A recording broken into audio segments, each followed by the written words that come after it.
வாழ்வில் எளிதானதை நோக்கி செல்லாதீர்கள். அனுபவம் என்னும் தோழன் கிடைக்க மாட்டான்.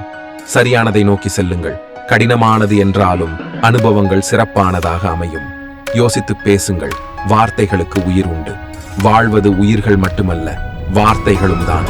ஒருவரிடம் பல மணி நேரம் பேசுவது நட்பல்ல, அவரை பற்றி மற்றவர்களிடம் தவறாக பேசாமல் இருப்பதே நட்பு.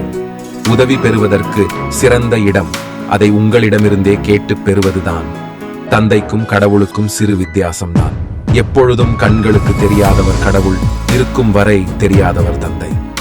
எண்ணங்களில் புரிதல் இல்லை என்றால் வண்ணங்களாய் பல வருடங்கள் பேசி பேசி வளர்த்த உறவுகள் கூட ஏதோ சில அற்ப காரணங்களுக்காக சில நிமிடங்களில் யோசிக்காமல் பிரிந்துவிடும். குறிக்கோளை முடிவு செய், திட்டத்தை உருவாக்கு, உன் முழு உழைப்பையும் கொடு, வெற்றியை பெறு. புன்னகையோடு அமைதியாக வாழு. போட்டியும் பொறாமையும் பொய் சிரிப்பும் நிறைந்த இவ்வுலகில் நமது பாதையில் நாம் நேராக நடந்து செல்ல நமக்கு துணையாக நிற்பது தெளிவும் துணிவும் மட்டுமே.